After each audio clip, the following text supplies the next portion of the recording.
It was the most horrible experience of my life. I mean, it was terrible. She's describing her 2 years at Tutwiler Prison for Women, and Summer Jacobs has seen her share of horrible experiences. The mother of 3 has served time in several Alabama prisons for identity theft, forgery, and fraud after getting caught up in drugs. She was not surprised by allegations of widespread sexual abuse of inmates by officers at Tutwiler. A nonprofit legal advocacy group called Equal Justice Initiative filed a federal complaint based on interviews with 50 women after 4 correctional officers were charged with custodial sexual misconduct and 2 were charged with custodial sexual abuse between 2009 and 2011. All 6 pleaded guilty to lesser charges. Only 2 spent time behind bars. Equal Justice Initiative Executive Director Brian Stevenson says the Department of Justice is now investigating. It cannot be overstated how traumatizing this has been for the women there. This fear that you're always at risk, that it's not safe to take a shower, that it's not safe to go to sleep when there are certain officers in the dorm, that you can be extorted, that you can be manipulated into sexual favors. It's really horrific. Since we're taking in somebody... Governor Bentley appointed Kim Thomas, Commissioner of Alabama's Department of Corrections, in 2010. When were you first made aware that there were some problems at Tutwiler as far as these allegations of sexual assault and sexual misconduct? Well, in our business, PREA definitely has been, the Prison Rape Elimination Act has been on the minds of everybody since it's passed Congress. And Commissioner Thomas continued to cite the Prison Rape Elimination Act over half a dozen times during our interview when we asked specific questions about Tutwiler. Thomas did tell us they have staff members working to investigate allegations of rape and abuse in prison. After Equal Justice Initiative filed its complaint, Thomas asked the National Institute of Corrections to conduct an investigation, and he's still waiting on the results. Thomas believes the issues at Tutwiler are not unique. In fact, he characterized the problems at Tutwiler as part of a larger issue of prison rape and says corrections administrators in other states deal with these same issues. We pressed him on whether other states see the same volume of officer-on-inmate incidents. Is the nature of the issue of prison rape playing out the same way? Are guards being accused of well, doing this? I mean, it all is concerning. I mean, even if it's inmate on inmate, it's something that should not be allowed. It should not be condoned. We should take every effort that we possibly can to make these environments safe for these people. So I wouldn't say it's any different in any other state than it is in Alabama. But Jacobs says Tutwiler is different. She and several other former inmates we spoke with describe a corrupt culture at Tutwiler, where officers routinely used profanity, lewd comments, and verbal abuse to degrade female prisoners and take advantage of them.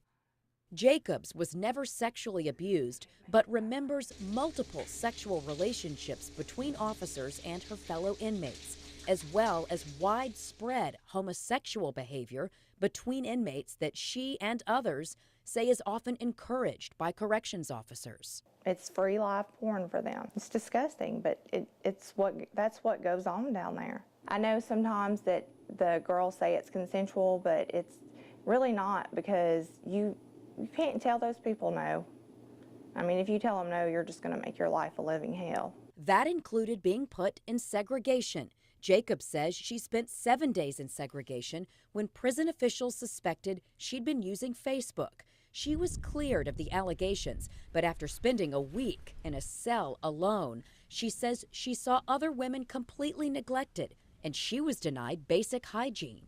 I didn't have shampoo, a change of clothes, toothpaste, or a glass to drink water out of for 4 days. The Equal Justice Initiative says placing women in segregation discourages them from reporting abuse.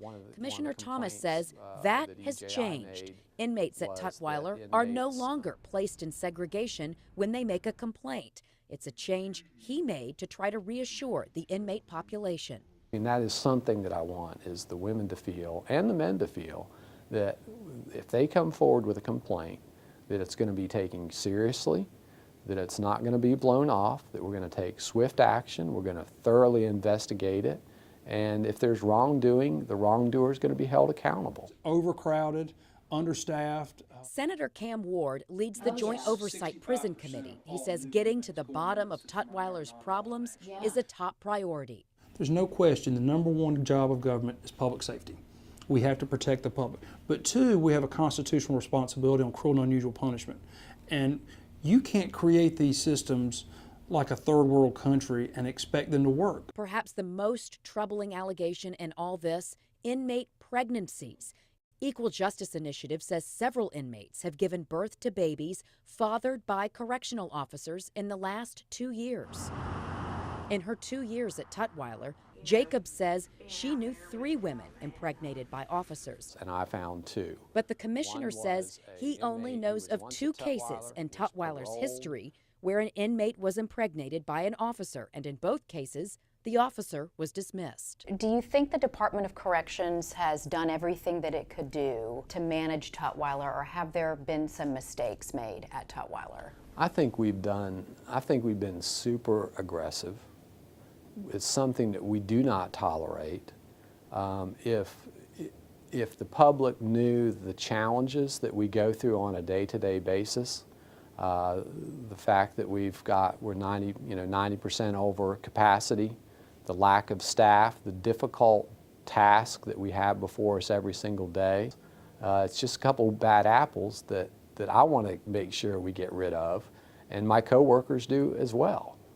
So I mean, have we made mistakes? I mean, this is not a perfect world. I think, there's this idea that because they're incarcerated, because they're convicted, because they're people who have no power, that you can do whatever you want with impunity. And I think that that notion had developed at that prison in ways that was quite tragic and has left a real scar on the women who've been incarcerated there. Women like Summer Jacobs. She gets emotional when she talks about trying to speak out and make a difference. She keeps in touch with women at Tutwiler who write her letters, pleading for help. They have been investigating Tutwiler, so if you can get in with them and let them know everything you know, Summer, it will help us.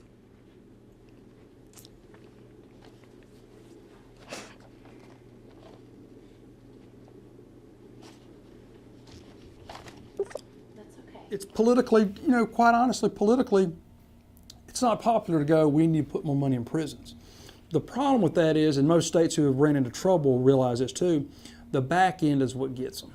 Because when you underfund it and understaff, usually what happens is you end up having violence, whether it's inmates, whether it's officers.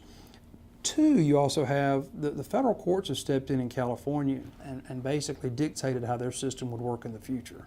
And did a mandatory release, fined them millions of dollars as far as what improvements they're going to make their system. If we don't take on this responsibility ourselves, somebody else will do it for us.